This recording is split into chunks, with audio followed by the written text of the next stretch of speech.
Ladies and gentlemen, welcome to a brand new episode of Full Steam Ahead. I'm your host, Zoe. My God, not a good start to the freaking episode. Stebby on the right side of me, Cantu on the left side. Boys, I just did not know what happened right there. Someone get that man some water right there. I know, fumbling like the Texans or the Cowboys. No, don't speak about Texans yet. Texans play tomorrow, so Yeah. No, you never know. Fumbler is Alvin Kamara. I think I seen him fumble today. Okay, well, we'll say Alvin Kamara on that one. But how was our weekend? I mean, a lot of football, boxing, of course, was another topic of conversation. Big upset in the boxing world. I know. Yes, a lot of people. Would you really consider it an upset though? The dude was undefeated. Yeah. Sure. I don't think there was any upset today. Both boxers were great. It was anybody's matchup, but Terence Crawford better man. But look, that fight. Well, just real quick, before you go. That fight started so late. It usually starts at 11. Dude, I was, but by that time I was already laying down. I watched the first round, and then next thing you know, it's the fifth round, bro. I fell asleep for 4 rounds, and then was like battling myself trying to watch the rest of it. But go ahead, Sam. I'm sorry. I just remember everybody kept telling me that Crawford ain't fight nobody. Crawford ain't nobody. Crawford ain't fight nobody. And the Canelo was gonna beat the dog piss out of him, and end up going the other way. That boy Crawford's quick though. I don't know if everybody saw him. Be the truth. Yeah, fucking Canelo was just on shot. And honestly, I liked him more too because of his background and story. You know what I mean? He's been shot. I mean, Canelo has a cool background as well too. But you know what I mean? It's at times like that and this late in his career, like for somebody to still stay humble and ambitious as the way Crawford was, it's kind of like it's kind of bound to happen. Somebody's gonna taste their own poo eventually for riding to fame. Yeah. Talk about being shot. I think I heard he drove himself to the hospital after that too. So that just shows that guy's tough. Yeah.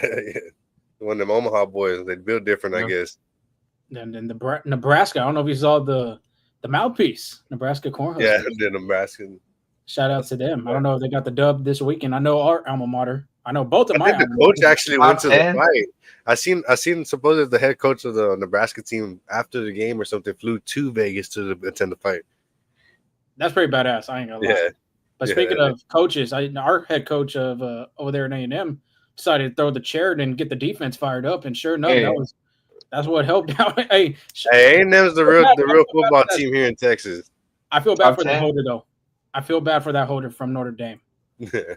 He fumbled that. Yeah, one job. Yeah, and A&M were 4th down. My God, Marcel Reed. Hey, what did I tell y'all though? Real fantasy teams start on 1. Week 2, we 1-1 now, baby. Yeah. My fantasy team this week, football wise, I think I went 0-3. Baseball wise, I'm in the championship. So there you go. Yeah, try to get that little pod right there, right, Cantu? You what? So I try to get that pod in over there. I have to let y'all win. I was tired of the 3-peat. An excuse. I was tired of the 3-peat. I was like, you know what? Before everybody quits on me and doesn't want to play with me next year, let somebody else win. Oh, everybody's gonna say it's rigged because you're the commissioner. I wonder who's gonna be like the big waiver wire guy this week that everybody's gonna be freaking drilling over. This is all I hear from Angel, man. I hear a sad trombone. That's all I hear. That's all I hear. And I wasn't even going against you. The guy that eliminated you beat you. And yeah. Well, would you call that a Cinderella run? That's like the 2019. Yeah. Washington Nationals. Is a 5th seed. Yeah. Cinderella. There you go. Yeah. What 2nd seed? Yeah. I'll be going against the 5th seed now. So should be interesting. But no one wants to hear about fantasy football. Nobody wants to hear about fantasy baseball, boxing, college football. Houston Nationals, that's what they want to hear. And this is the title of this episode, Biggest Homestand of the Year, episode 286, because your Houston Astros are 2nd in the American League West. The last time Esteban and I talked to you, they tied it. And now the Mariners were able to gain a game by sweeping the Los Angeles Angels. They are on a 9-1 run in their last 10 games. I think they've won 8 straight games at home. I don't know. For them being at T-Mobile Park, they are so comfortable, but when they're on the road, it's a little shaky for them. But your Astros, 81-69, like I said, 2nd in the American League West, the first time since June 1st. Like I had mentioned in the last episode that the Astros had a 7-game lead in the American League West, and now the Seattle Mariners are first, and your Houston Astros were 1 game back from the Mariners. They hold that last wild card spot, but don't sleep because you got the Texas Rangers right behind you. And sure enough, Houston's going to be playing against both of these teams in this last homestand at Daikin Park. Sure. And honestly, I feel like the two biggest things between differences between Seattle and the Astros is health. I feel like the Seattle Mariners have been healthy a lot longer than the Astros have had a more complete team. But at the end of the day, the Astros are the reigning champs. They have to find ways to win. And right now, Seattle looks like the better team, honestly. Yeah, Seattle is just literally. If you look at their offense, they're on fire. A couple months ago, maybe, or like a month ago, you kind of look at their offense and you're kind of iffy. You're like, I think they still don't got it yet. And then they just randomly hit a little spark and took off, and now they're not looking back. And honestly, they're not possibly going to look back. Season's so short; it's almost at the end. There's no sign of them cooling off, and Astros got to really prepare themselves to try to put them to silence when they come into Houston after these Rangers. Yeah, I agree with y'all. Brady Sanchez in the chat. We've been here before, nothing new. These division games should be a cakewalk, and Brady has missed Mr. Cantu. Oh yeah, I don't do those late pods during the school year, so He's the future of the generation, Brady. But shout out to you, sir, too, for representing the boys. Oh I don't yeah, know if he was in the Riverwalk or nah, wherever. he was at what is it, Lady Bird? He was at Lady Bird Lake with the birds. yeah, appreciate the shout out for real. Yeah, I'm shooting cold one In in the Austin, jacuzzi. Ooh, the full scene especially in this koozie. heat right now, the humidity. In enemy territory, Yeah. enemy territory, basically. Bird hunting. Did you take the bird feeder? Oh yeah, but I mean, positive I would say for this series was the Astros won a series. Last time we said Houston Astros haven't won a series since the Colorado Rockies visited Daikin Park, and they were able to come up with a win against a team that we told you not to sleep on the Atlanta Braves. Of course, that lineup, when you look at their record, you're like, man, how is this team just not winning any ball games? They got an MVP. They got Matt Olson, who's a Gold Glove and Silver Slugger guy over there. Michael Harris, Marcellus, and I mean the list goes on of talented players they got on their roster. Possible NL Rookie of the Year catcher Drake Baldwin Greg that they're Baldwin as talking about. well. Yeah, but of course the Astros were able to tee off on some rookie pitchers, second year guys with Bryce Elder, Winstrop as well, Joey Wentz. Their ace really too. Yeah, Joey Wentz actually pitched really good against Houston. And then another pitcher piggybacked off of him. But we'll recap the Atlanta series right here for y'all. Most important homestand of the year is going to be another objective. We're going to break down both of these series coming up where the Astros return to Daikin Park. Preview the Rangers' upcoming series because that is a very important series, not regarding a silver boot, but the standings as well. Astros injury updates. There's a big one. So y'all gotta have to stay tuned for that. And if we have enough time around the horn, because I don't know if y'all saw Ken Rosenthal avoided a little splash and you kind of knocked some people out behind him. Didn't really acknowledge to help out after. So just wanted to throw that out there because gotta help our buds, especially in the media department. Absolutely, but this is another fabulous episode of FSA. You can hear all our fabulous episodes on Spotify and Apple Podcasts there. You can also find some great content on X, Instagram, TikTok, YouTube, especially YouTube with the YouTube shorts. Does a really great job of posting those. So yeah, we are here for all your Astros needs and wants. Yeah, Stebby, let's get it started with game one of this series because a new addition came into the roster and you called it, honestly. I didn't think this was going to happen, but hey, when somebody's hot, you got to find a way to light a spark on this team. Yeah, and we did bring it up about Zach Cole being hot, and we said if it gets rushed, and it's not really a rush at this time of the season, if you're gonna be a hungry team, sometimes you got to get stuff like that done. Somebody that's gonna be hungry and gonna just bring that extra spark to the big league roster, and that's exactly what Zach Cole did, or what I like to say, Cole World, because once he got that back going, the whole team was just energetic. Everybody was ecstatic, just happy for the kid, and just had that one new spark, new face in the dugout. But game one, Houston Astros win 11-3. This is where the bats needed and really woken up right here. Really bounce back game for them, especially going up against at the moment Braves ace Was it Waldrick? What Woodstrap, I believe. Woodstrap? Yeah, don't mind me chalking his last name, but he had a really low ERA for them, and he's been pretty much the workhorse for them. But phenomenal start as well. Tip of the cap, Jaden Murray getting the call and taking up what a lot of others probably possibly couldn't do and silence up this lineup that was kind of hot too as well. But the Astros were able to maintain them. 3 innings pitched, 1 hit, 0 earned runs, 0 walks, 1K, 40 pitches, 32 strikes, and piggybacked by Colton Gordon. 4 innings pitched, 3 hits, 3 earned runs, a walk, 3K, 60 pitches, 40 strikes. Not the best outing for Gordon, but in this situation, you wanted him just to go out there and kind of piggyback and just lay out the plan so that you get to stay away from the bullpen, which he did. He saved the bullpen. Not so happy about Ronald Acuna taking him deep, but what do you expect? That's one of the game's best talent. That ball left in a hurry, and you're not really going to sneak by any type of fastballs around him. So next time you got to just place the ball better, and you'll be all right there. But offensively, 11 runs off of 13 hits. Was the Zach Cole game, 3 for 4, a home run, and not to mention he robs dang near a homer, certainly extra bases before he even goes up to bat. So, like I said, good defense always sparks up good offense. He comes up to bat, first pitch he sees, ambushes, and takes it deep for a 2-run shot. First MLB player to collect 4 RBIs in their first MLB game. Jose Altuve as well wanted to join the party with Zach and had a solo home run. Christian Walker, 3 for 5 with 2 RBIs, and Jake Myers as well, 2 for 3, 2 RBIs. 2 out RBIs were key this game.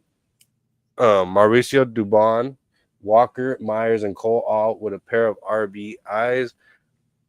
Also, one thing that I did want to mention about Zach Cole's home run, it was a big boy shot, 423 feet, 114 off the bat.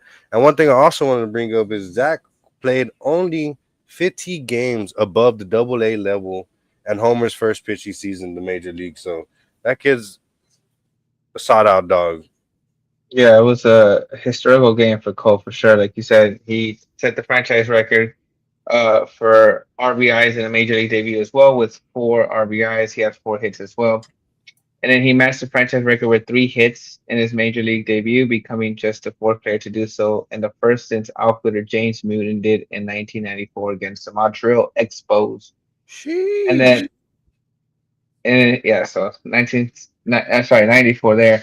Oh, and then so the 4 RBI thing, to going back to there. So the previous record was 3, and that hasn't been, that record has stood since 1963 before Zach Cole came into town. So, very long record there. And then lastly, he did become the 5th Astros player to hit his first hit a home run in his first major league appearance since first baseman Mark Sacamano in 08 versus Pittsburgh, which is surprising. It happened in September too. So, Also, one thing that was pretty funny that I wanted to bring up that I forgot to mention about whenever Jose Altuve came up to bat, the Braves, Oregon, I believe they do have Oregon. If not, then it was just the sound team. Mm-hmm. Played I'm a little teacup sound with the piano as Jose Altuve came up to bat, and not many really caught that. But once I heard it, it made me giggle, and then I looked at Altuve, and you see his face, like he kind of cheeses up a little bit, like, "Hey, what are you doing? Are you trying to make fun of me?" Well, you know how that goes. When usually people boo him, he decides to go off, and sure enough, even a little song of the Little Teapot could get guys going. Sure enough, it did get him going. Shout out to Marco, like Angel had mentioned. That's a TCU baseball head coach over there in Fort Worth. But yeah, Zach Cole, if I'm not mistaken, too, in AAA in his first game there, he went yard, and he said, "You know what? Let's do it again in the ATL. Why not? With Outcast, Ludacris in the building probably somewhere." And I mean, shoot, Cole World, J. Cole decided to go out and hit a bomb, 3 for 4, like he says, Stebby, home run, 4 RBIs. That's pretty impressive from a rookie to do that. And it's that offensive spark that this team really needed because they didn't have nothing to show in Toronto. And Atlanta scoring 11 runs, 13 hits. Christian Walker looked really great in this series. Jake Myers looking good as well. Like you were saying, step on 2 with the 2 out RBIs. There was a lot. I mean, Dubon, Walker, Myers, Cole. That's 8 RBIs off of 2 outs, which is very impressive for this team because when we look at the runners in scoring position, it doesn't look pretty. But sure enough, the Astros were able to contribute with men on base with 2 out RBIs. And yeah, this was a good spark to start that series opener. And, like we said with this series, hopefully it kind of changes the momentum for them going into home. Yeah, and then for wins in general, wins are important. Important at this part of the season. You're fighting and clawing for each one. In game two, the Astros were able to get another win, 6-2 there. But whenever you got Mr. Reliable on the mound, Hunter Brown, I think Astros feel confident they can get home with a W. Went 6-2 innings pitched, 4 hits, 2 runs, 1 walk, 2 strikeouts, which is surprising for Hunter Brown knowing his stuff. This pitch 108 pitches, 67 of them strikes, only 9 swings and misses. However, each start's not always pretty, but at the end of the day, the end result is what matters, and the Astros got the win. This season, he has had 20 quality starts and has been a true workhorse for this team. I think there's a new ace in town, and that's going to be Hunter Brown. I think next year, if even if let's say Framber isn't wearing an Astros uniform next year, I think Hunter Brown gets that opening day start. I think he just allowed to solidify himself in this rotation. He's the main man. I think he's, basically the ace since the beginning of the season, honestly.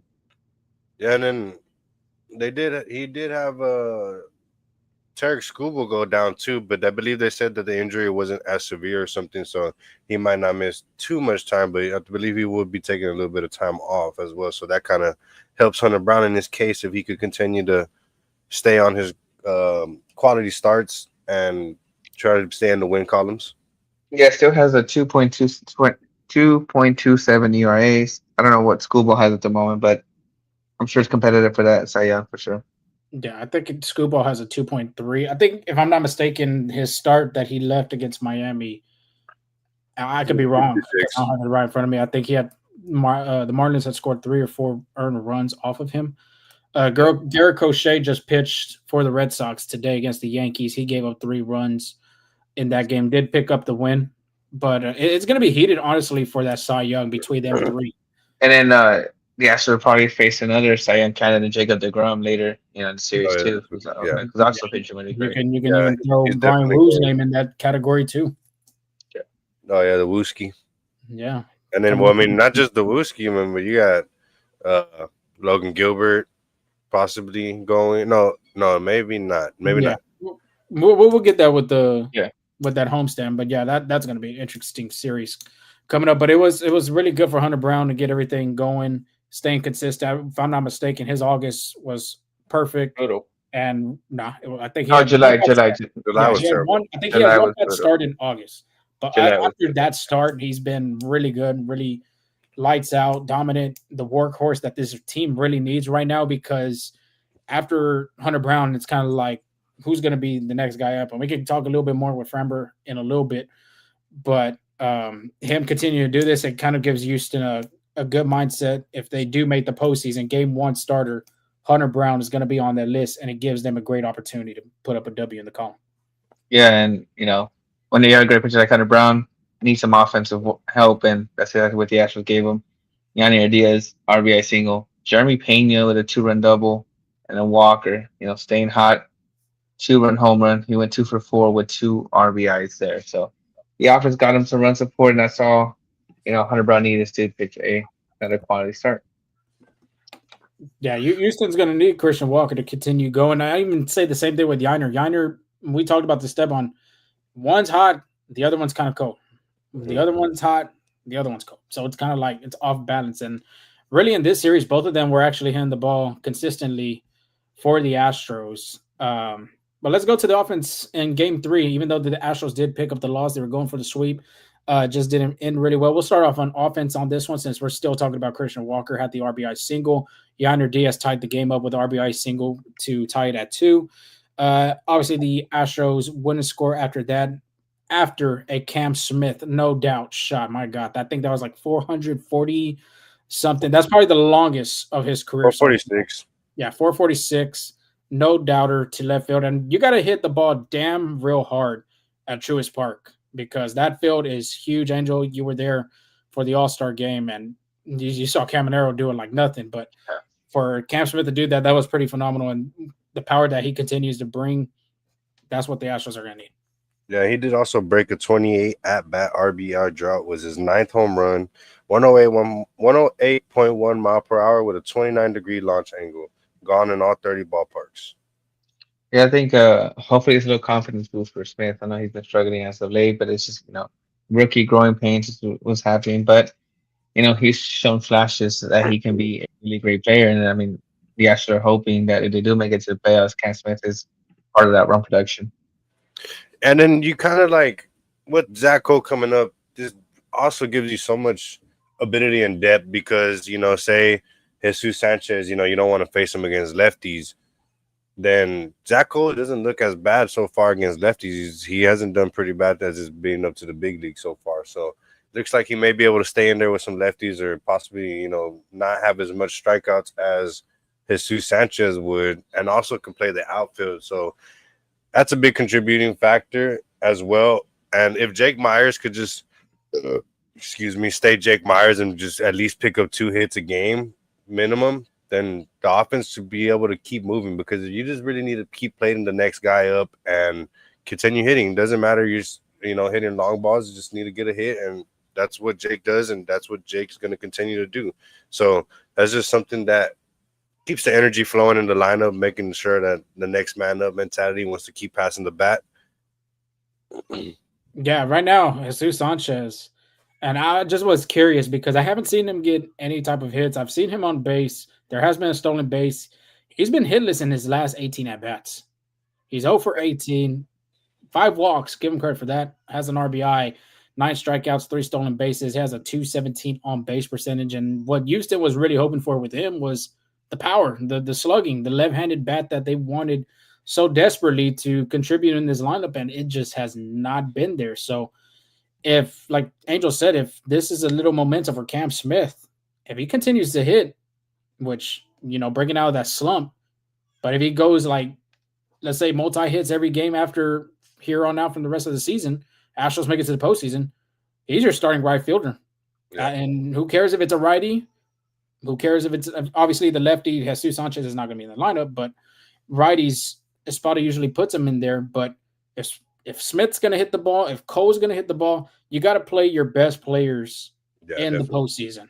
Even though you did want to make that acquisition at the deadline, you got to play your best 9 out there. And right now, if, like I said, if Sanchez can find a way to get out of this slump, this 18 hitless at-bats, then more than likely you're going to see some rookies in the lineup for that. Or you can even put – I wouldn't say that.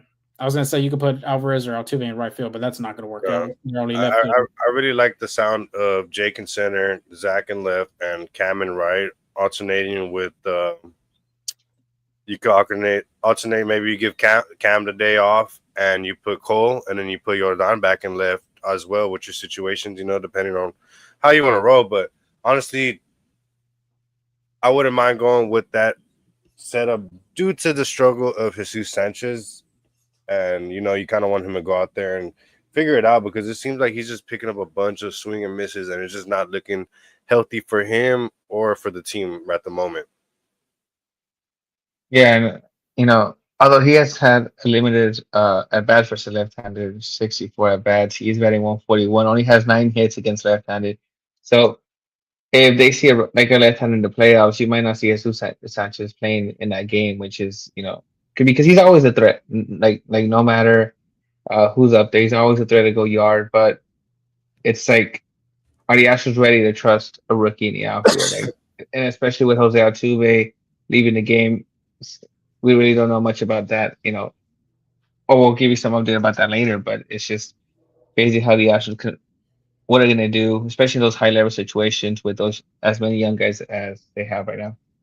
And I'll counter with that because, yes, are the Astros comfortable with a rookie in a postseason? Well, we've seen it with Jordan. I mean, I'm not comparing Cam Smith to a 2019 Alvarez. I'm not comparing him to a 2015 Carlos Correa. But we've seen it in the postseason, and Dana Brown and that coaching staff gave that trust for Cam Smith to be the starting right fielder on opening day. Biggest day of the year for baseball when it comes to the first game of the 162 season. So, but like I mentioned, I mean Sanchez, you're not going to see him against left-handed pitchers. Period. Yeah, Like you yeah. said, we're not going to see him in a lineup that has a left-handed starter going. And right now, like I'm saying, if Cam Smith, because right now, honestly, right field's open. It's open for business. Whoever wants it in these last 12 games that the Astros have, it's open for business. And sure enough, you have not JP France. My mind's going to the next game. Um, Cam Smith, you got Zach Cole, who I'm pretty sure can play the other corner of the outfield, and you have Jesus Sanchez, who's going to want him more in these last 12 games. You want to ride the hot bat for the rest of this season and going into the postseason. So that's my take, at least for right field at this moment. Yeah, and as of right now, left field's open too, just because of Jose Altuve being injured right now. Yeah, but let's finish real quick with the pitching of Game 3. Framber Valdez, and you thought if you're a Houston Nationals fan, like, okay, well, we got Framber on the mound, maybe this can change, and get him going, get the sweep against Atlanta, make the happy flight coming back home from that long road trip, and did not go as planned. 4 innings, 6 hits, 5 earned runs, 4 walks, 2 strikeouts, 76 pitches were thrown, 47 strikes were there, 7 swing and misses as well. Not that you want to see. And in this start for him, he utilized that changeup a little bit more often than we're used to seeing from him because he, like we said, the sinker and the curveball is his bread and butter. And sinkers he threw 26 times, changeups he threw 23 times, and the curveball he threw 22 times. So I'll say this little inconsistent in some of these pitches, and you saw some of these at bats. I know for sure one of them, Ha-Seong Kim, came up and hit it right back up the middle. Valdez missed his location on that pitch. One of the innings, he walked literally all 3 batters to have the bases loaded with no outs. Ozzy Albies hits it, gets a 2-run single. Framber Valdez just has not been consistent in this second half. And I'm going to give some deep numbers here in just a second for overall thoughts. Let me just give with JP France because this was the first time that Astros fans had seen him pitch since 2024. Had a scoreless inning in the 8th, allowing just 1 walk. But going into overall thoughts real quick to go talk about a little bit more with Framber Valdez. I mean, 10-4 before the All-Star break. He was really good, looked like a Cy Young candidate. And now his record is 12-10. 10-4 and 12-10. That is huge. Only picking up 2 wins and getting 6 losses. And Framber is 2-6 after the All-Star break. 5.31 ERA when we break down the numbers. 35 earned runs. He has an opponent batting average of 276. This is the number right here that I want to emphasize is his strikeouts. 48 strikeouts. He had 125 before the All-Star break. And you're used to seeing him and the swinging misses and the whiffs on these off speeds, the sinker, all this stuff. And this second half, it just hasn't been there. I mean, the Astros are 1-7 his starts since August 1st and have lost his last 3 starts. Framber as well in his 7 of his last 8 starts. The opposing teams have scored 4 and plus more earned runs off of him. So, and then this is going back to what we talked about, Steban, and this is what I said. Jason Alexander right now is your number 2 starter. If the postseason started today, Alexander is your number 2 starter because the Astros can have an inconsistent Valdez going into a game 2. If they win the first game, you got to throw your best pitcher at game 2. And I would even say the same thing. If you lose the first game, you got to throw your pitcher in a best of 5 series. And right now, Jason Alexander is going to be the guy behind Hunter Brown, in my opinion. I understand where you're coming from, but I still think Framber just gets that second start. They do get to the playoffs just because of his experience, just because of what he means to the Astros. But yes, I'm in a loss for words of what's going on with Framber Valdez. It's just crazy how, this is not new either. This is a trend that's going on with Framber Valdez where he starts off the gate on fire, doing amazing, and then all of a sudden just shuts down. I really don't know. Again, I guess I have no explanation for this, honestly. It's not that, we talked about I would say, his matureness mentally wise, right? And, you know, getting, when things get out of hand fairly quickly, tends to like zone out and like, let his frustrations get the best of him. There's, but there's also been instances where Framber Valdez has, even though when the situation gets tough, been able to bounce back right away, get a huge double play, and then come back like nothing ever happened. But at this point, I don't know. if he's frustrated with maybe he hasn't because he hasn't gotten like any contract talks. I don't know because right now he's not doing himself any favors, honestly, because he's causing himself millions and millions of dollars not being able to be consistent. Because I'm sure other teams are looking at this and be like, well, we gave Matt Freese this because Matt Freese doesn't have second half, breakdowns like what's really going on. So it's not helping the Astros, obviously, but it's also not helping him. So I really don't know what's going on with Aaron Rodgers. Yeah, I'm sure coming into the season, Framber came in with a lot of ambition, a lot of goals, a lot of hopes, and was expecting possibly trying to go for a Cy Young season or, something good to, break the bank in the off season or boost his case. But this situation is just not falling in his favor. He's kind of being stubborn in his own way, and it's kind of just question maybe something's going on in the clubhouse that maybe he's not feeling well with the managers, maybe the pitching staff. There's no telling what's going on behind closed doors, and it's kind of sad to see this guy that carried himself so well and just have this really really significant drop off in his career in just one season. And it just kind of makes you think and hope that he's just not checked out with Houston. And I hope it's not that he just doesn't want to be here anymore, because, and if that's the case, he just did a terrible job of handling the situation. You would want the best for yourself, and you would want to finish on a high note just so that you could get the money like Max Fried or go to a big market team that you want to go to as well. I'm not saying the Astros aren't a big market team, but there's obviously bigger markets out there for him. So it's just a questionable situation. There's a lot of ways to view it, and everybody's input and opinion is going to be different for sure. You see, the thing with Framber, I think he's been very vocal that he wants to stay in Houston. This is like his home. But he's not doing himself any favors with the front office staff doing what he did with Cesar Salazar. Like he's not doing himself any favors in this last stretch because then they start doubting, is Fran this worth every penny, right? Is he? He's shown he can stay healthy. He's shown glimpses, ground ball percentages there. He has the stuff, has the talent, but at the end of the day, it's just he's struggling with location right now, leaving stuff right over the plate, just basically giving meatballs to hitters in the last like 3-4 outings, honestly. Yeah, it's a contract season. Him, I mean, y'all made good points. Contract season as well, coming into his last year in the Nationals uniform, and from the get go in the beginning of the season, I put my opinion out there. I don't think Farmer is going to want to be in the Nationals uniform after. I mean, of course, every player wants to say that, and if he really means it, that he means it. I mean, I'm just saying from my point of view that I think from the beginning of the season, I knew this was going to be a year that Farmer was going to try to do as much as he can to help his case for free agency because he's never hit free agency in his career. And obviously, you want to give whatever you can, as much money as you can for not just for you, but for the rest of your life or your family and whatever you would like to do. But going back to your take on this, Angel, I mean, if you want to throw it in the comments, who you think the number 2 starter could be if the Astros postseason started today, who would you want as your number 2 guy after Hunter Brown?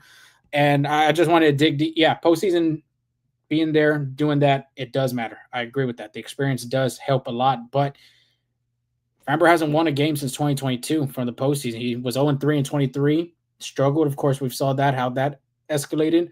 2024 just didn't have his stuff. He lost against the Tigers right there as well.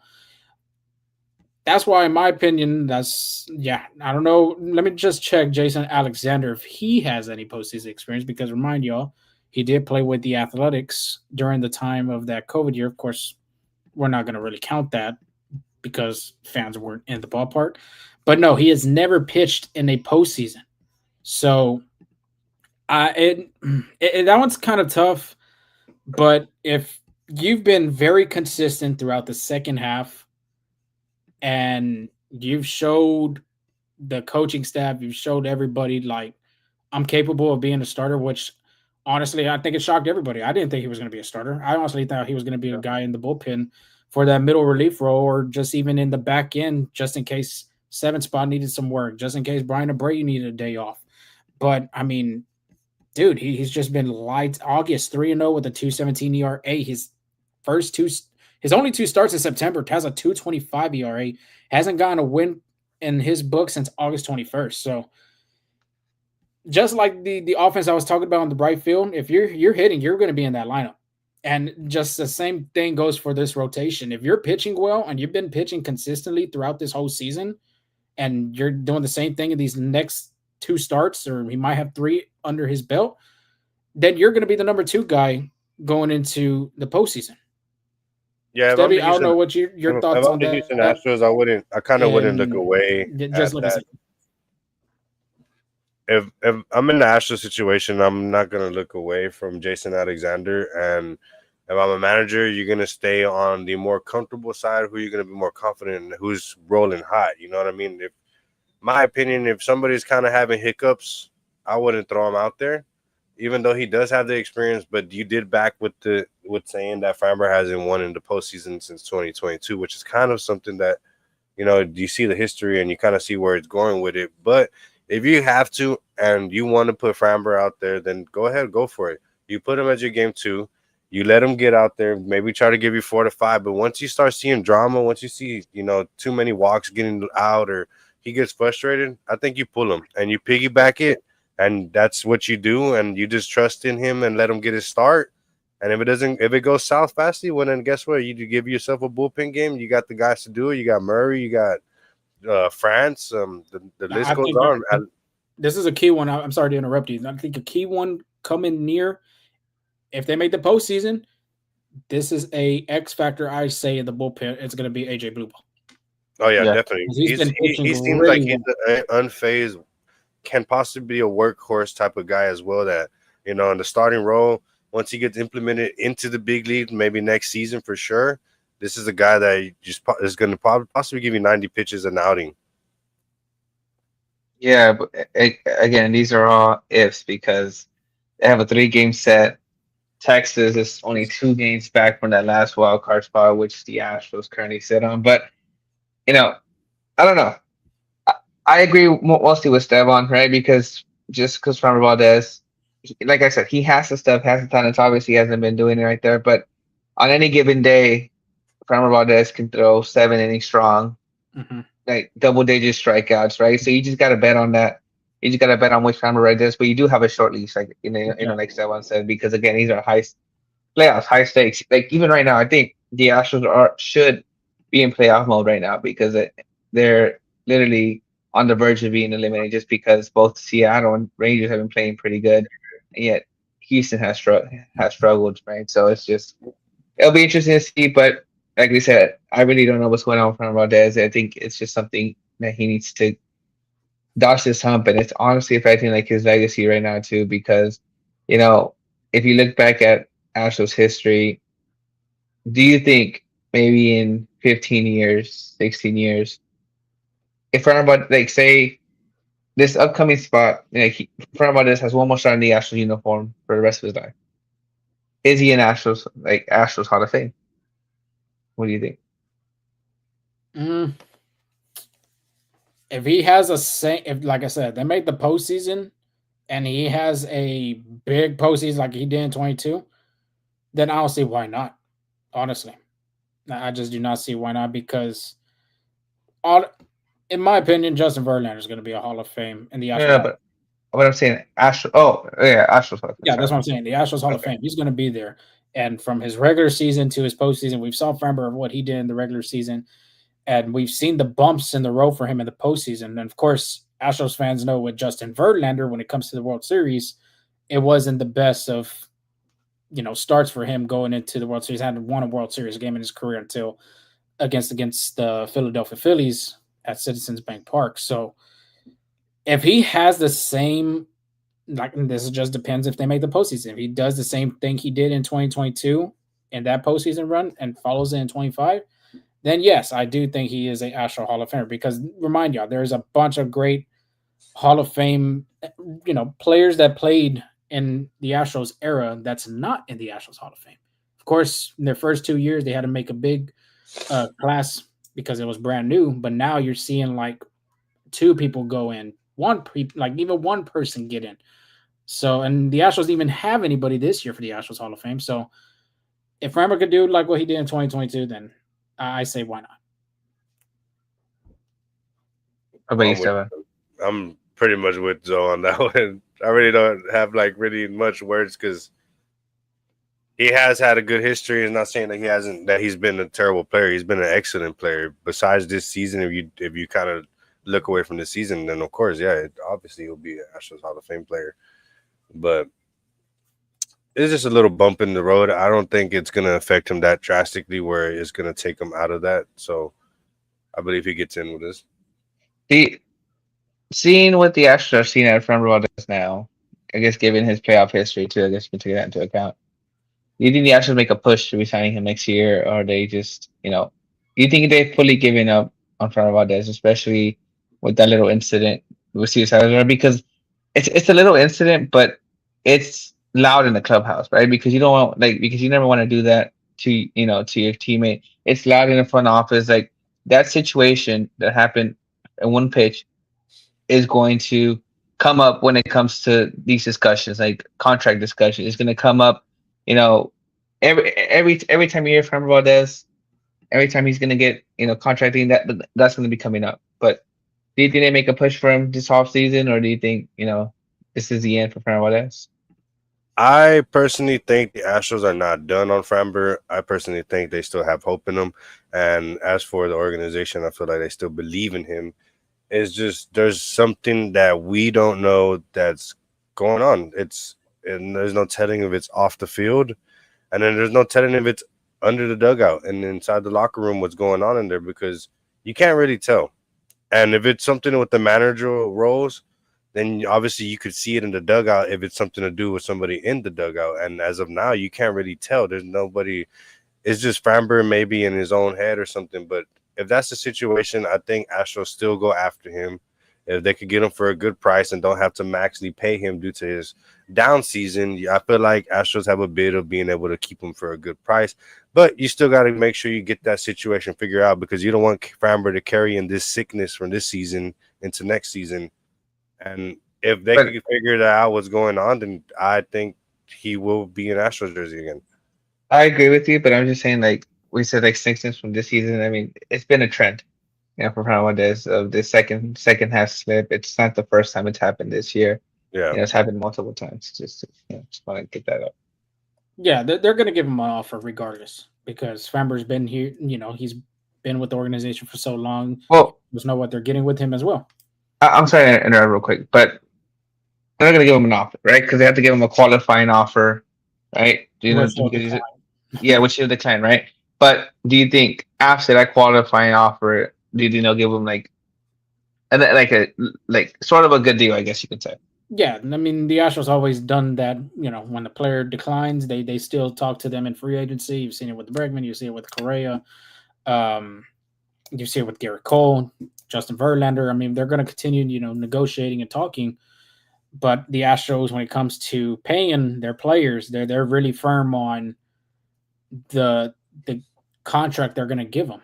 Then I don't think Jim Crane's going to really budge on that. With Framber, they're going to give him a deal. Period. It could be a very competitive one, or it can be a just, hey, here's a deal right here. If you want it, take it. If not, thank you for your service being in the Nationals uniform. So they're not going to just say, you know what, after the season ends, Framber, we appreciate all you've done in the Nationals uniform. We're not going to give you an offer. Go test out the market. They're still going to give because Houston's going to still need pitching coming into next season, depending on the severity of Spencer Arrighetti. Of course, Luis Garcia just landed on the IL. Wisniewski's going to be recovering still. Ronel Blanco is going to be – the Astros are going to be aggressive this offseason in the starting pitching market. And like I said, they're going to give Framber a good deal in their end, and it's just depending on him. If he wants to take it, then by all means. And then this is also like a question for me too, because look, if Framber does decide to walk away or whatever happens, you don't win the bidding deal for him, then you kind of think about it. Astros could also obviously go chase after other talent that's going to be out there. But the Astros do have a lot of talent as well on reserve through the injuries that will be coming back next season. So you got to think about it. We are going to have some good talent that will be returning as well.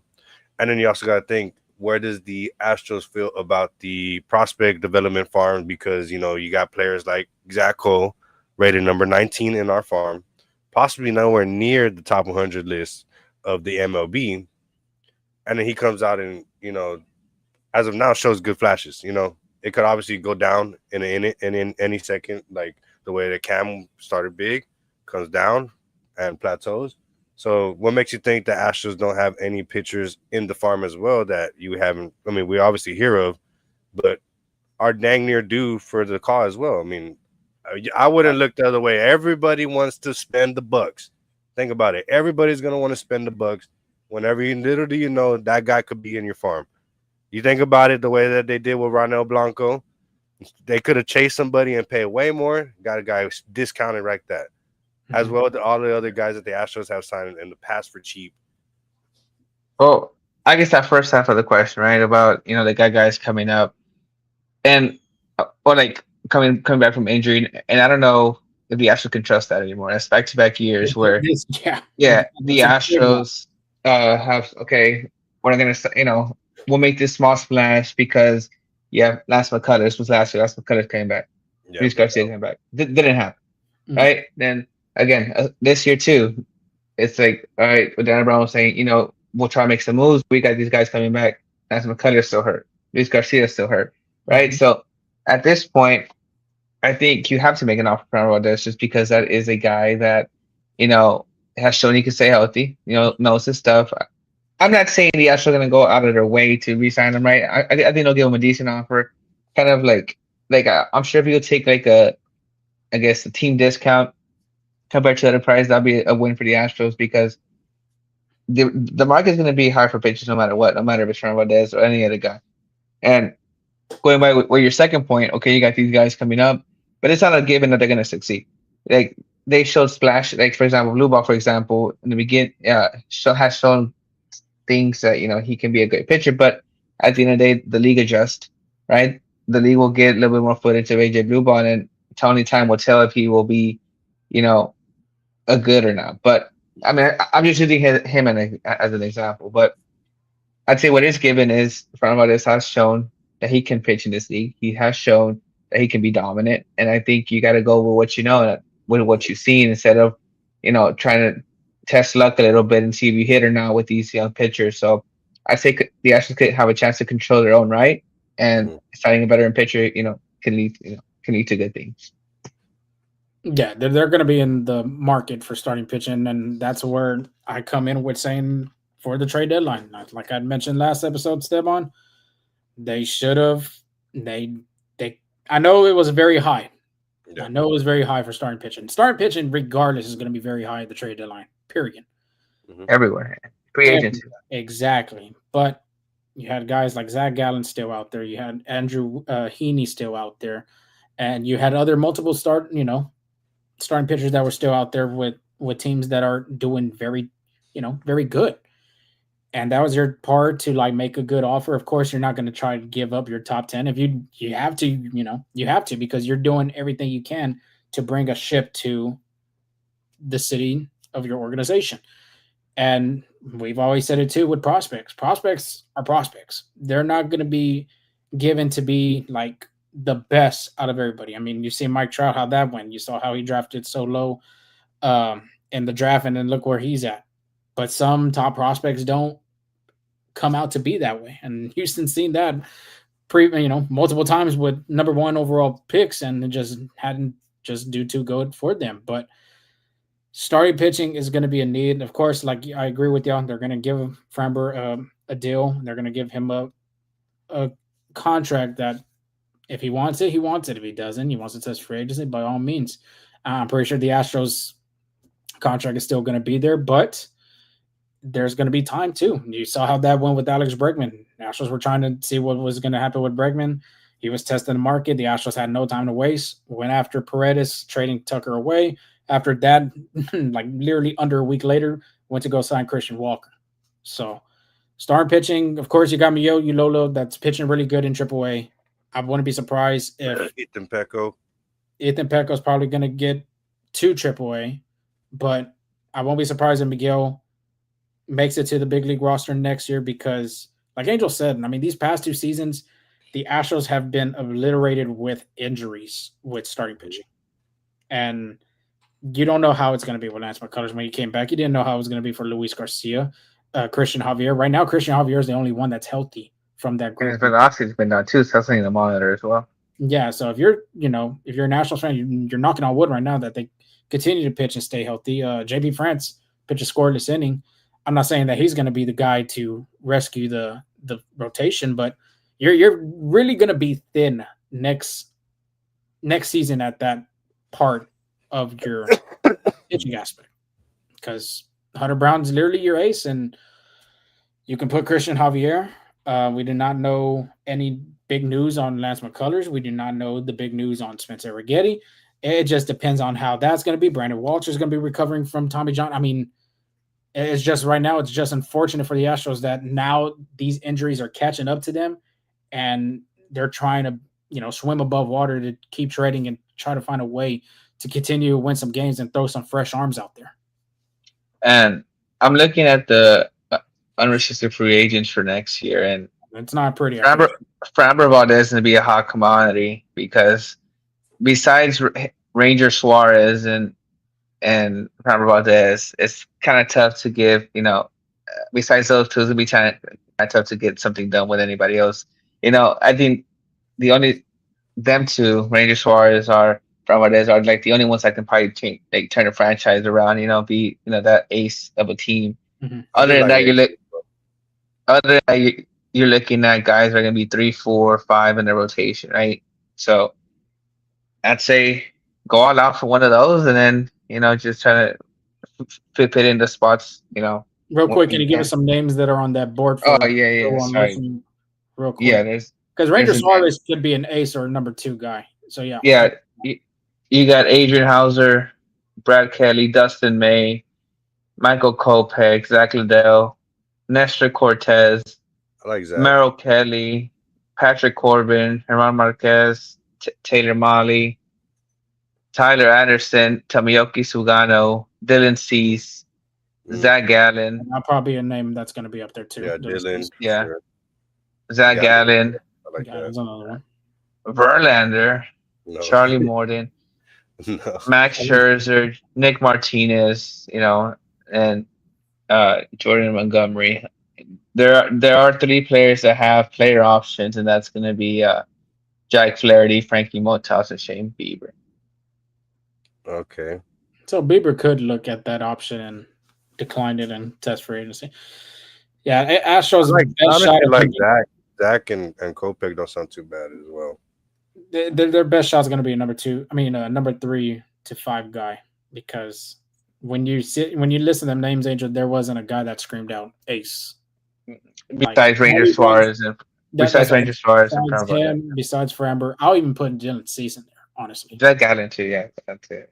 Mm-hmm. So, one thing I did want to mention though, that we're talking about the Astros prospects. So, people that are not familiar with a few of the pitching prospects, guys that were projected to be due this season to pretty much be on the big league level area was Miguel Ulloa and AJ Blueball for 2025, and then for 2026 projection you have Ethan Pecco, Alan Bersanta, Jackson Nazu, Jose Fleury, and James Higgs. So you got some names still on the come up. Yeah, I think they're still definitely you see Ulloa next year. Then that's who I'm banking on for the rotation. Like, if anybody that's going to come from the minor leagues that's going to make a run for either a rotation or a bullpen piece, it's going to be Miguel Ulloa. Yeah. I don't see. But right now he's the only one. Yeah. Yeah. No, I think the other guys need to be developed a little bit more. Yeah. But Miguel has shown this season with Space Cowboys. I mean, you see that name every time on your feed. Ulloa pitching well, 6 scoreless, 5 scoreless, 6 of 1-run baseball. So you've seen the consistency from him. Of course, last time we talked, Esteban, he did in his last start give up 7 runs. But you're not out to be perfect every time you get on the damn mound. But Miguel's been so consistent this season with the Space Cowboys. I wouldn't think the Astros and Dana Brown and Joe Sprout wouldn't give this kid a shot for next year to be in this rotation. Mm-hmm. Yeah, absolutely. Real quick, let's talk about this biggest homestand of the year, the last homestand of the year for the Astros. So if you're you're in town, if you're in Houston throughout this week and the weekend, especially in the weekend's going to be a very important series. Make sure you get them tickets in, like we said on our last episode, that we're going to try to do some giveaways here.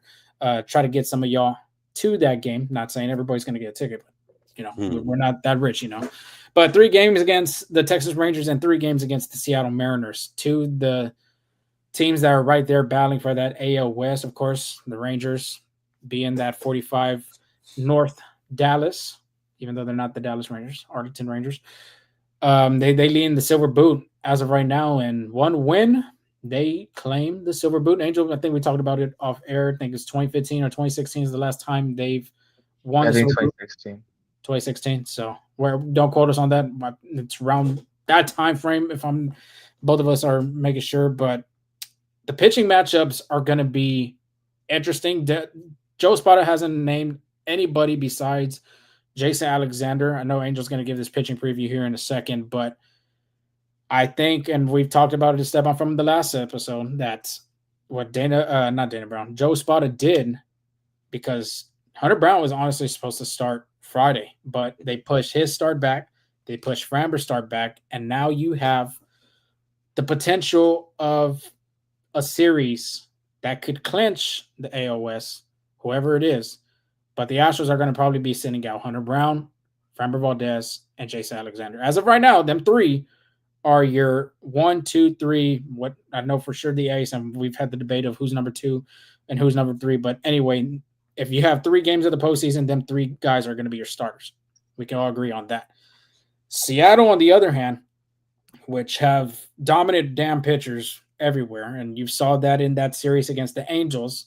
They were tied twice on Friday and Saturday, and the Mariners were able to, stay afloat because of their pitching. Their pitching's really good, and when you got a guy like Brian Wu that's pitching 6, 7+ innings a freaking start. George Kirby, of course, has that strikeout per 9 inning high rate up there as well, the percentage. And then, of course, Logan Gilbert being a all-star that he is, and the way he's pitched. I mean, that split finger is deadly whenever opponents are in the batter's box against him. Right there, that series, that's a postseason matchup right there. And it can either be, because honestly, I do think the Astros are going to be either the 3 seed or a wild card team. I had from our cap and no cap that the Astros were going to get that number 2 seed, but that chance of them doing it against the Toronto Blue Jays didn't go really well for them. They would have swept them, then yeah, there could have been a good chance. But right now, you're fighting for that division. You're fighting for that 3 spot. And regardless, whoever's going to be in that 3, whoever's going to be in the wild card, you're going to see these guys once again when it comes to the postseason. So, question. You're putting Jason Alexander over Christian Javier for that in their spot. It could be. In the past. As of right now, Christian Javier is still coming back.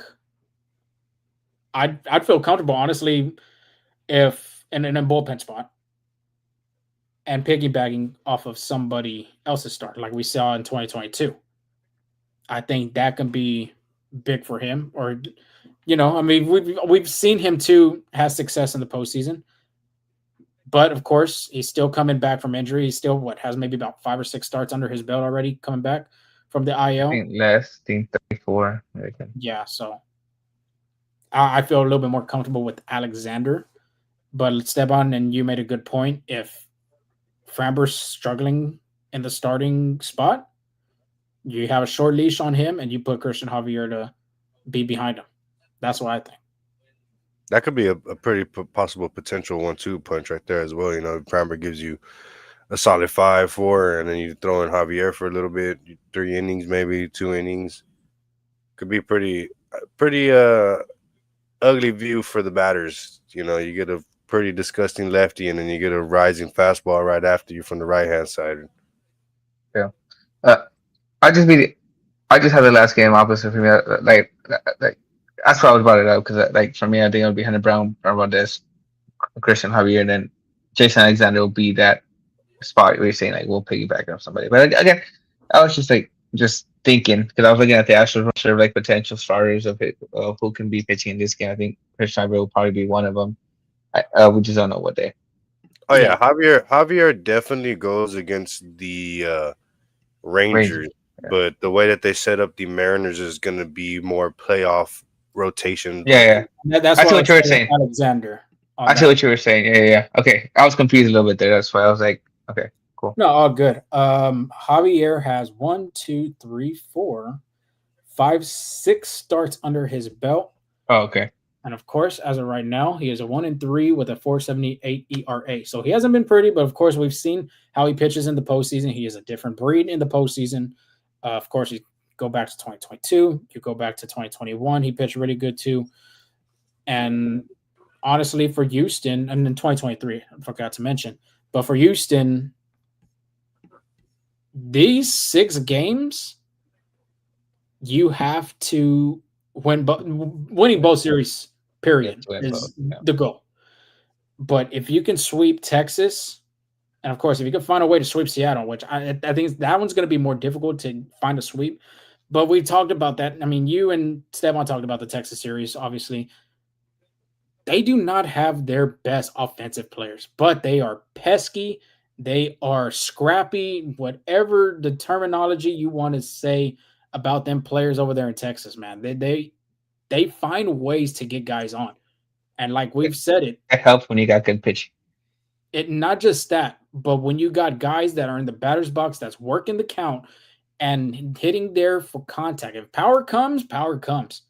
But majority of them guys are contact hitters. Josh Young, power hitter and contact hitter. But if you need power, I'm pretty sure he can hit for power. Jake Berger, you saw 2 home runs in that series in Arlington that he had against the Astros. That I think, in my opinion, them are your only 2 power hitters.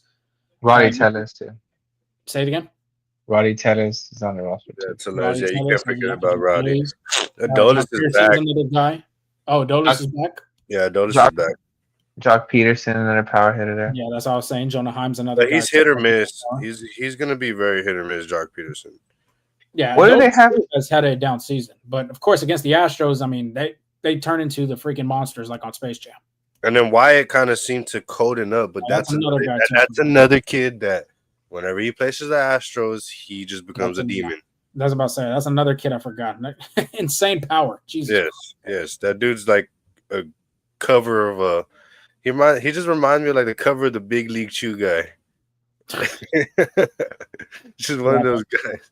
When you got guys like Cody Freeman, Alejandro Osuna, Michael Hellman, and there's another kid that got the walk-off against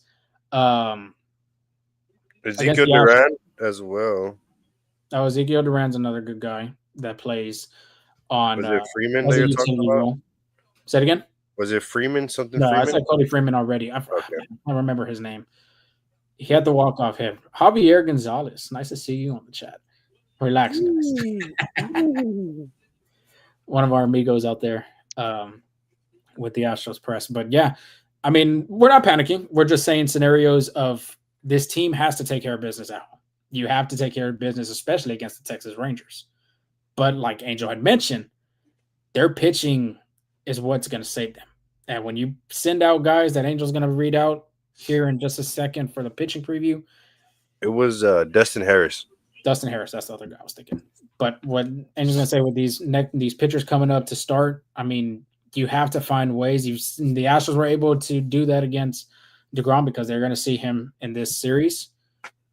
Of course, just like what pitcher did I say that made – Max Fried. You saw the Astros tear him up in Yankee Stadium. He comes over here to Daikin Park, and he just DeGrom's a dog, bro. Last time DeGrom, I think didn't DeGrom have a very solid outing last time in Houston too? No, I mean I would have been shocked. I was at that game. I think it was, if I'm not mistaken, your 5.1 innings pitch. I think. Okay. That's the Astros. But what do y'all think for offensive or pitching purposes? What needs to go well for this last homestand at Daikin Park to help these guys make it to the postseason and try to win another? Yeah, situational hitting and just IQ, knowing what to do base running wise, and fielding wise, that's pretty much it. Approach, different approaches at the bat. Well, I'd say usually what I would say is, take pitches, work the count, do stuff. But with the pitchers they're going to be seeing in these DeGrom. upcoming 6 games, you just got to pick your mistakes. I would say, like, uh, be a little bit more aggressive. Try to hit the fastball whenever you can, right? Because once you get down in the count, the next pitch, these pitchers have a great weapons to tear you away. And honestly, like Lorenzo said, the next 2 series are going to be playoff matchups because they're going to be seeing playoff caliber pitchers in back-to-back starts. So this is a test for the Astros to see what they're all about, to see if they're legitimate a playoff team, or you know, or just the injuries were too much this season. I think I can say, because they have the talent. Again, it's still a good team, and it starts with the Rangers, who have a 79-71 record, third in the AL West, 7-3 in the last 10 games, 2 games from the Astros for that last wild card spot. So, the Astros, I'm sorry, the Rangers go sweep the Astros because they want that wild card spot and they want to defend that spot, and they're still in the race for the division too. So, Mhm. yeah, so I mean, they're gonna be firing on all cylinders. Monday's matchup, 7-10, Jack Leiter versus Jason Alexander. There you go, Tony Ayo. Alexander is 4-1, 4.19 ERA versus Toronto. He did have a really good outing. 7 innings pitched, 3 hits, 0 earned runs, 1 walk, 3 strikeouts. Has pitched more than 5 innings in 7 consecutive starts. So he's able to, aim for quality starts in those 7 starts. But a big success to Jason Alexander has been the success rate of his changeup. It's a very, very effective changeup. He's thrown it 33% of the time, a point batting average of .172 with a 42.3% whiff rate as well. So again, using his fastball to set up the changeups can be big, but you need to be able to locate the pitch. I think that's been his biggest mistakes when he is, when he is being hit, is because he didn't locate that fastball that well. Went against Jack Leiter, who's 9-8 with a 3.81 ERA versus Milwaukee. He did get a little bit of a test. 4.2 innings pitched, 7 hits, 3 runs, up 2 walks, 4 strikeouts. Has allowed 3 runs in the last 2 starts against Houston. He has pitched twice against Houston. Has allowed 3 runs in both of those outings. However, he is much improved in the second half of the season right now. In the first half, he did have an almost 5 ERA. I think it's 4.9 something. Has really found it the second half though with a 2.94 ERA. And the biggest thing is his fastball. He throws, a Hunter Brown like fastball, high velocity. Opponents are hitting 197 on it too. So again, I think this is a must-win one because it doesn't get any easier from that. From there. So. Yeah, you Do might we as well just do read we the rest. Oh, do we yeah, think read the rest of the and we'll do over it cool. right now. So again, like Astros don't have their rotation finalized for the series, so back-to-back TBDs for the Astros for Tuesday and Wednesday. But the Rangers know who they're throwing. Tuesdays, the Astros will see Merrill Kelly. Kelly is 12-7 with a 3.21 ERA. Dominated Houston his last outing, throwing 7 strong, being one-run baseball, if I'm not mistaken. But since arriving to Texas, he's been phenomenal. 3-1 with a 3.19 ERA in 8 starts. So he's been as advertised for Texas. This is a pitcher that the Astros had their eye on, and just didn't work out for them. But he's been working out for the Texas Rangers and could be a difference maker in this pitching rotation. And Wednesday, you get Jacob DeGrom. DeGrom is 12-7 with a 2.82 ERA, like Hunter Brown competing for that AL Cy Young versus the Mets, his former team.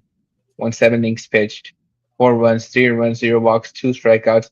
But he's been vintage DeGrom, honestly. He's been throwing his fastball, slider, changeup, and curveball. Look at this.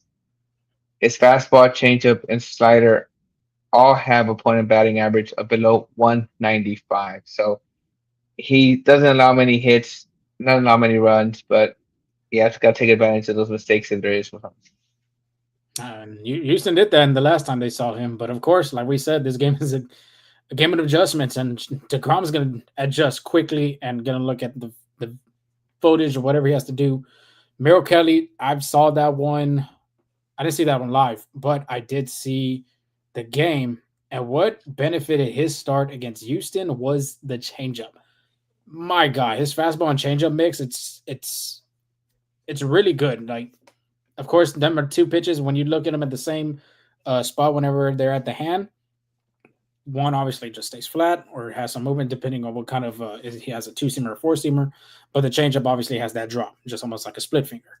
So for Houston, they're going to look at that sport, especially with Kelly. He's probably going to stay low in the zone. A guy that's a really good low hitter is Jordan Alvarez. We've seen him have success hitting the low ball. Jacob DeGrom, on the other hand, I mean, DeGrom's DeGrom. You got, like Angel said, you got to score on him early. If you don't score on him early, then it's going to be a long game. Yeah. We do have some chats coming in that says now we got to hold off Cleveland. I don't think Cleveland. You got to hold off your own division first because I think there's going to be two teams in the AL West going to the playoffs, not three. So it's either going to be Seattle, Astros, or Rangers, but it's not going to be all three. Well, I could read real quick the standings. I should have done this at the beginning of the show, but Toronto Blue Jays 87-62, the Detroit Tigers are 85-65, and the Seattle Mariners are 82-68. For the wild card, the New York Yankees 83-66, the Boston Red Sox are 82-68, and the Houston Astros are 81-69. So Houston can, depending on Houston, Seattle, the two teams that are behind in the wild card are the Rangers 79-71, and the Cleveland Guardians, as Tony was saying, 78-71. But real quick, just wanted to add that wild card positioning. The New York Yankees, the Boston Red Sox, and the Houston Astros, all of them are just by one game. And of course, if you're tied with the Yankees, does Houston have? I think New York has the upper hand on Houston, so. And the Red Sox have the upper hand on Houston as well. Next, they swept them. Yeah. So. Yeah, but besides the fact of all these numbers that you see with all these pitchers here, it's just really going to come down to who's going to be hungrier more, because this Astros series right here is going to have, it's a rivalry in state as well. So both teams know what's on the line, and both teams know that not only are they fighting for the rivalry, but they are fighting for potentially the division, potentially a wild card spot.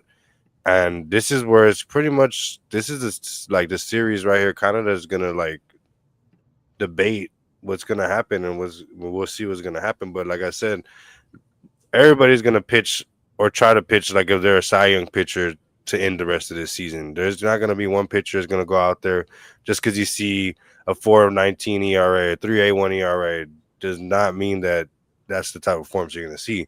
Every single one of these guys know that, the season's on the line. They have to do their job. And it's just going to go down to who's making the little things right, the little moves, the small ball plays, making sure there's no errant throws, just playing baseball, playing the right brand of baseball, because if you go out there, you're not playing as a team, this is going to fall, and it can get real ugly really fast for any of these teams. So it's going to be a really gritty matchup. Yeah. Absolutely. Seattle, real quick, their schedule. They'll be traveling to Kansas City, and we'll start that 3-game series on Tuesday. And the Mariners haven't been really good on the road. Of course, their success right now has been playing at T-Mobile Park.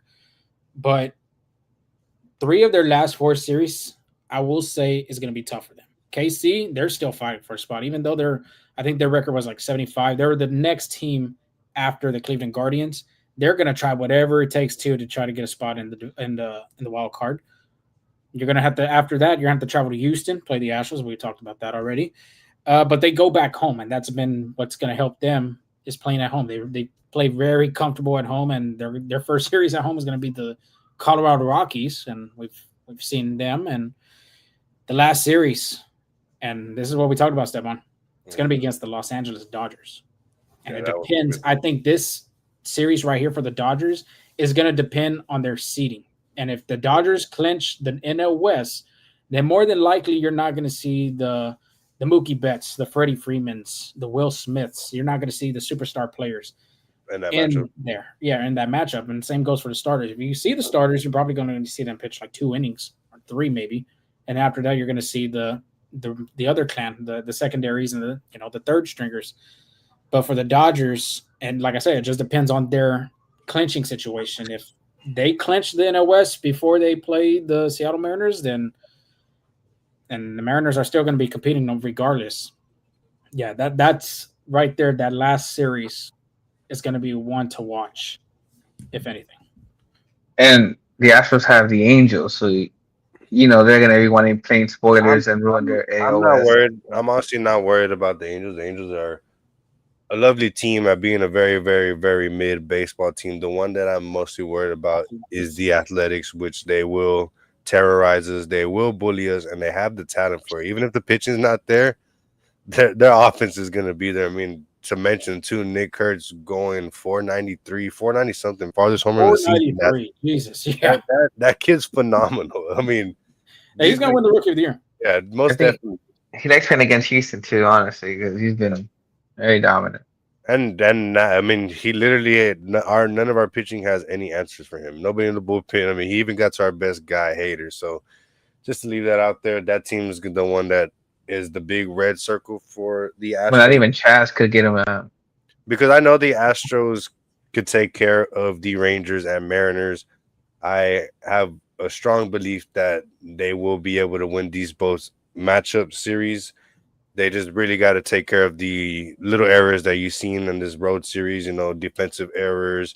Leaving runners on base, what has been haunting the Astros all season. And really, you just got to get active on them bases. You got to start causing havoc. You know what I mean? Every team is going to make errors as well. If you could get in the other team's head, then I'll do it. By all means, you got to play baseball. It's the little things that people don't see. People always think like, oh, it's the home runs, it's this and that. No, it's all the little things, getting in people's head that is gonna, give you that big leap. The small error, the small thing is gonna lead to a grand slam or pass ball, whatever you want to say. But And then go ahead. go ahead, finish. I'm done. Finish because I was off top. I was off topic. I was just gonna say, uh, the scouting report for Nick Kurtz is that softball pitch 30 miles an hour because Oh yeah, that's what we talked about last time, right? Yeah, he looks silly on all three of those pitches. So I think you guys should take that kind of scouting report and apply it to. But We'll it's in a minute, Tony. Just wanted to put let's get on over to Astros real quick, someone before we start. Y'all did mention about situational hitting on these key factors of this homestand. I'm gonna go in the pitching direction. Bullpen has to be lights out. Yes. Because in that series against Texas, the Astros had multiple opportunities. Offensively, they should have got it done. But as well as the bullpen's going to have to try to hold it down. Of course, you're down guys with Hader. You're down with Souza. But Okert, you've been consistent this season. Of course, he's been falling off a little bit here and there in some appearances. You've seen Brian King renovate into a great southpaw pitcher this season. In the relieving role, of course, Craig Kimbrell still there. De Los Santos has actually pitched well for the Astros. These veterans have came up and pitched good. Brian Abreu has to be lights out when it comes to closing games. These two positions, you have to put them away. You just have to. It's just plain and simple. I mean, it just says it. Just saying it right now, it just makes it sound like it's easy. But of course, when you're in them rows of a closer, 3-run lead, 2-run lead, 1-run lead. You have to find a way to shut it down. And, especially when your starters give you a great opportunity to win, like in that series against Texas, you have to find a way. And even going to Toronto too, you have to find a way to shut it down because these 6 games at home, that's going to determine your season right there. And honestly, for the bullpen, it starts with walks. You got to limit the walks. Like Abreu's been getting himself into trouble in the 9th, and seeing how that happens with walks. And it's just. Again, easier said than done. I was going to say, like, I just do their job, but again, going against professional hitters is very hard, right? So, but if they can limit the walks, just let their defense work, I think these could be a little bit better. And before the injury, my fault, Stephen. Real quick, I just want to tell everybody, whoever missed the beginning of the show, we're going to do a giveaway with the tickets for this homestand for the Rangers and Seattle Mariners. So make sure you hit that subscribe button. Make sure you're active on Twitter because that's where we're going to put the giveaway. Since we're talking about this upcoming homestand, I just wanted to throw that out there with majority of our audiences being on right now. So, Steban, sorry, interrupting you. I'm done. Here you go. Yeah, and then with Lance McCullers' situation going on, JP Francis' role just got 10 times more important. And honestly, that clears out a decision for the managerial spots too, because now you don't have to really think about Lance McCullers Jr. at the moment, or if you want to piggyback him, you want to middle relief pitch him. Now you get the guy that is possibly going to be a lot more productive at the moment than Lance McCullers Jr., which would be JP France.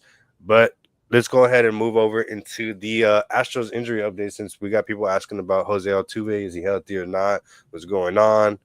Just getting his foot amputated. Who knows? We'll see. But anyway, Jose Altuve leaves Saturday's game with toe discomfort per Matt Kawahara. Jose Altuve's foot is still pretty sore in the bottom of the foot near his toes.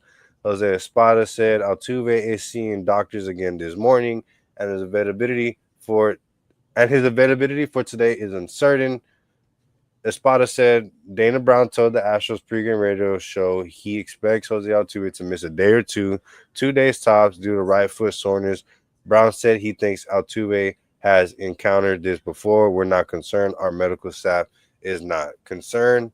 So, any of y'all freaky toe suckers out there want to go give Altuve a hand and help him boost his recovery, by all means. Or if y'all know Deshaun Watson's people, don't send them that way.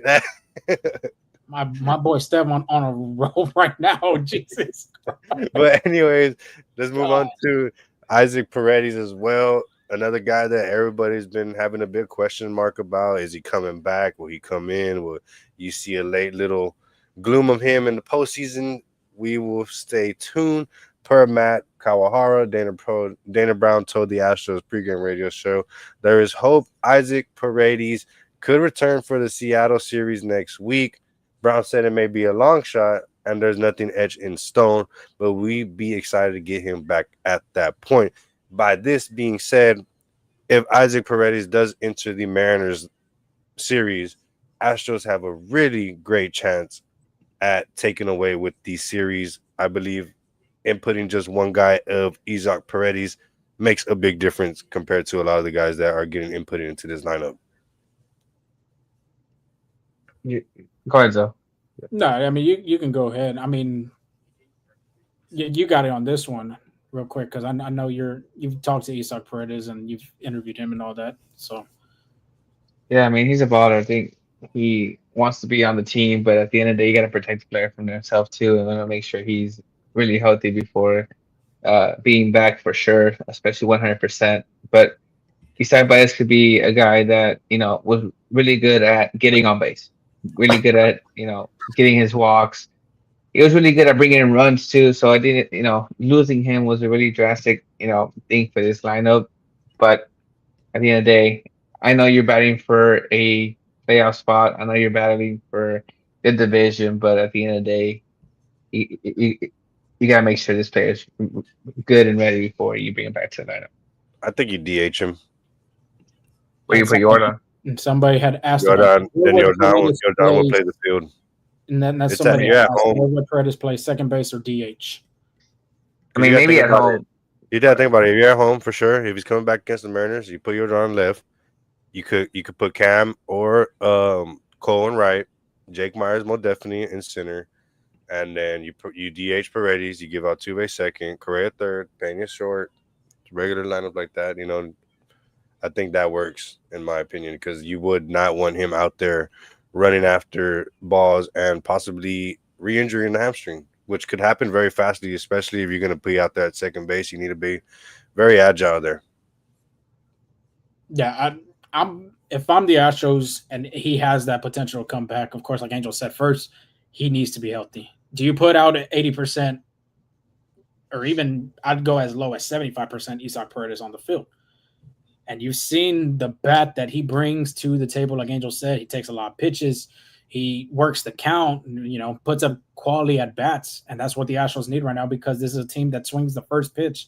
If I'm not mistaken, I saw a stat that the Astros average about 3 pitches in at bat. That's like the second fewest from all Major League Baseball. Mm-hmm. So if you're the Astros and you could get a 75 or 80% Isaac Paredes, you're more and most likely going to put him in the DH. I do not see him at second base because a hamstring, it's just like your calf. It's just very sensitive. Always there too. Your first step can really do something bad, and you do not want that. You've seen with the Achilles, you've seen the ACL, all these non-contact injuries.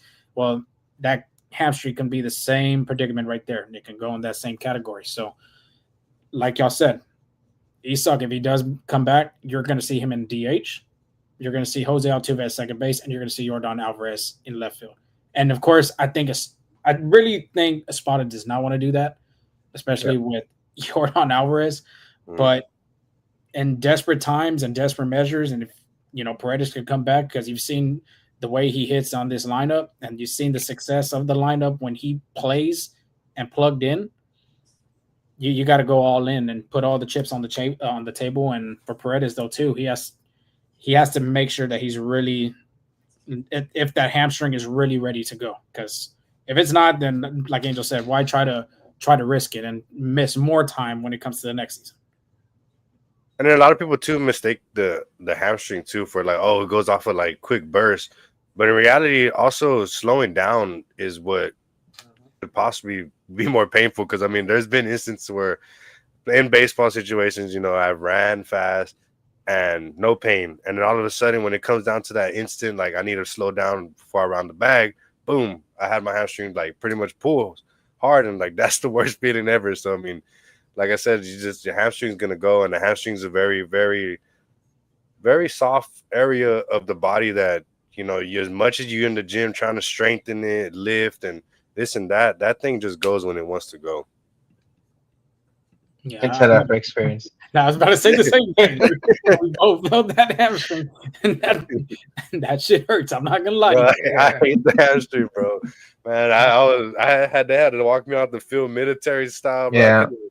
Yeah, it was terrible. Oh wait, so all three of us have put our hamstring before. I was in the outfield running, sprinting, and then got a flat tire, and then just couldn't get up. But yeah, Angel saw mine live. I rounded third base, and I stepped wrong. I stepped in the wrong direction, or I lost balance, and it just popped. It's the worst feeling. Probably one of the worst injuries I've gotten. Shit, it still hurts to this day. It's like when I be lifting something heavy, and it still reminds me it's still there. Man, my left one tears me up too. I mean, the same way I was rounding third, and I just had to instantly hit the brakes and get back. And when that happened, you kind of shuffle your feet, stick them in the dirt, and my leg kind of just bulged in like that, and that was it for me. But man, it's just terrible. I hate that stuff. What hamstring boys? It's kind of like a little BB gun, like one of them little air socket guns with the little ball. If it hits you like right there, and it kind of like stings for a good while, that's and it still bothers me too, because I mean, I run a lot too, but say like a cold night, I sleep right next to the AC, so like a cold night of laying in a certain position, when I get up to use the restroom, it's like unbearable sometimes to even stand on my damn feet, because you just feel the sharpness there. I'm just like, bro, like I thought you were healed already. What's going on here? Dude, I went to the gym and I was doing legs on Wednesday, and I just tried the little hamstring machine.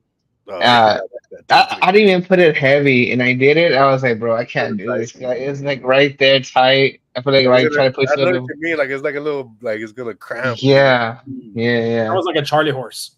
Yeah. Little ball that just tightens up. And they were asking about Spencer Getty. He is getting a second opinion on his elbow. So once we know more information, we'll give you that. Yeah, that's what I was looking at right now when you had asked me about my opinion on the Paredes stuff, the Paredes stuff. I was looking, I couldn't find nothing.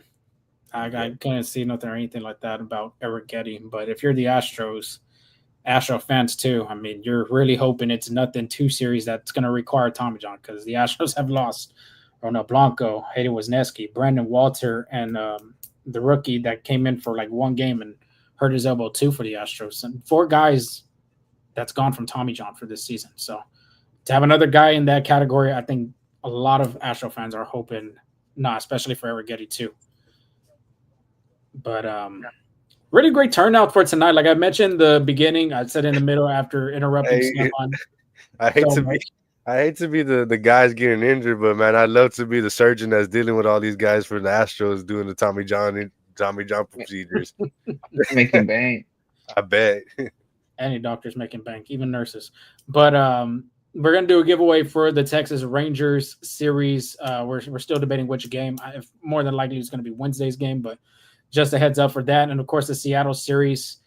Like I said, this is the last homestand of the year, the biggest homestand of the season for the Houston Nationals. So we're gonna make sure we do some giveaways to send to Astro fans or baseball fans out there to watch the Astros try to have a bigger lead in the division, smaller lead in the division, or just turn south and goes in a different direction, try to get a wild card spot.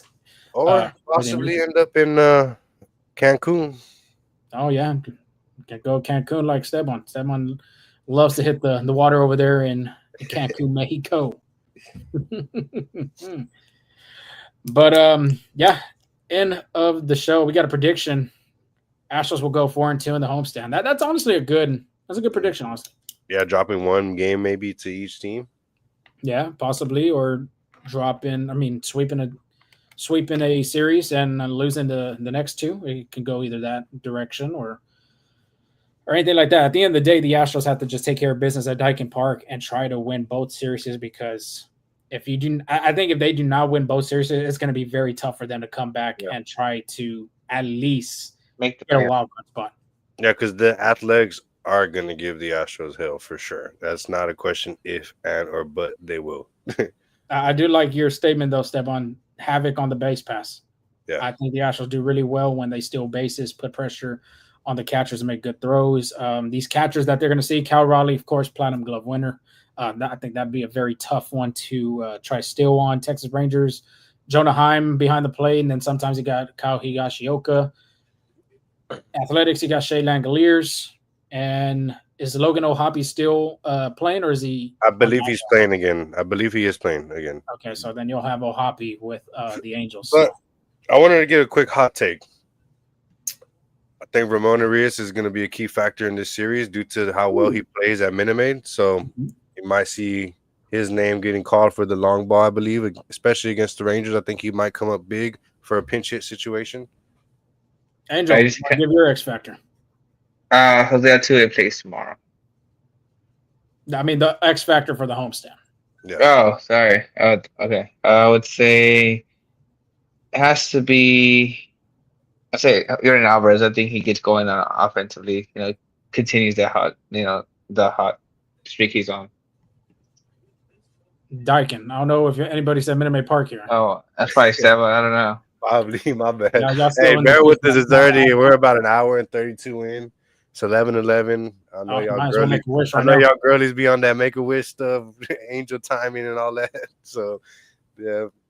My X factor for this one, Angel, I thought you were going to say it, but you didn't. And you went with another direction. I'm going to say Jose Altuve. Jose Altuve is going to be the key factor for this homestand. It hasn't been a pretty road trip. Hasn't been a pretty 30 games, 15 games, month of baseball for him offensively.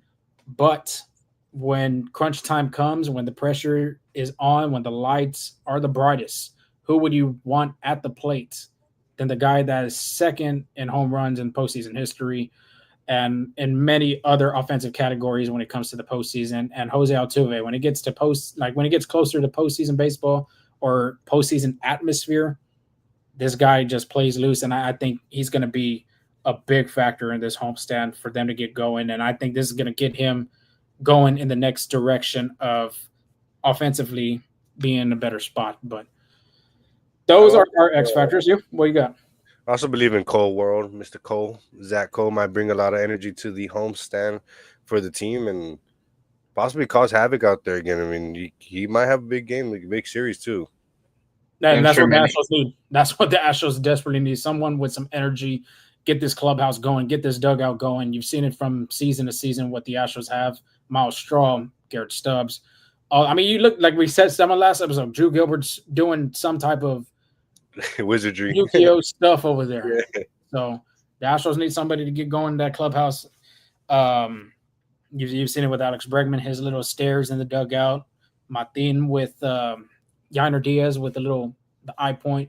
That something has to get going. I used to love the Dubon stare down so much. I think he still does it whenever Jordan. Well, he hasn't been in the lineup, so we haven't seen it in a while. But he'll be back hopefully this homestand. Yeah, but it's going to be a good one. Before we let y'all go, make sure Full Steam Ahead on Twitter, TikTok, FSA Full Steam Ahead on Instagram. And of course, the YouTube channel is there. Subscribe, like, hit that notification bell so you don't miss the interviews, shorts, reels that we'll be posting out on our YouTube channel. And just a little sneak peek, if when we do our giveaway for Twitter, extra entry will go if you subscribe to the channel. So make sure you do that. And if you're on the road screaming on 59 on a Monday morning, trying to get to work or trying to take your kids to school, your siblings to school, I mean, we're right there. We got you headed going for the Texas Ranger series.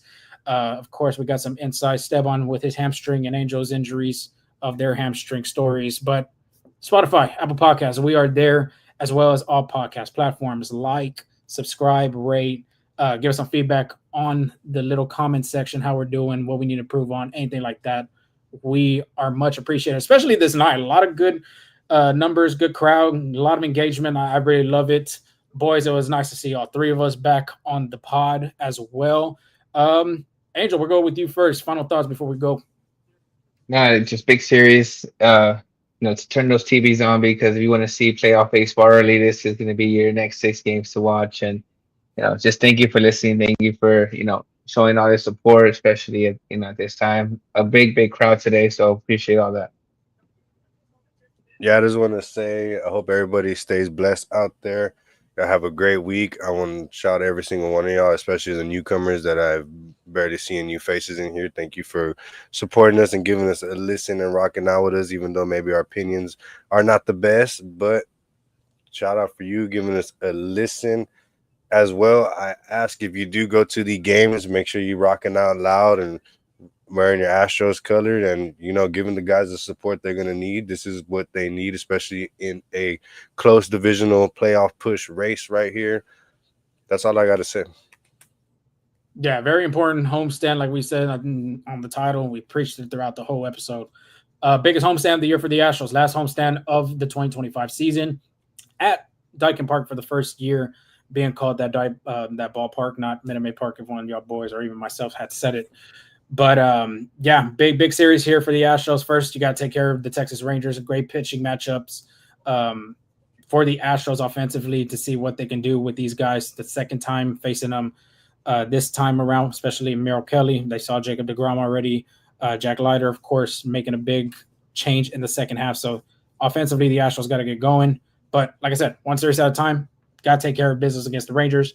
After that, you could put your primary focus on the Seattle Mariners for that division title, I would say. But till then, give you that recap of the Texas Rangers series, get you that preview of the Seattle Mariners series. Shout out the winner, of course, on our Twitter. Like I said, it'd be on Twitter, on X. That's where we will post the giveaway. So make sure you tune in to there. But we'll give you the recap. Like Stefan said, y'all have a great start to y'all work week, school week, anything like that. Recap of the Rangers series. Get you that preview of the Seattle Mariners series. Till then, y'all stay safe, and I'll see y'all later.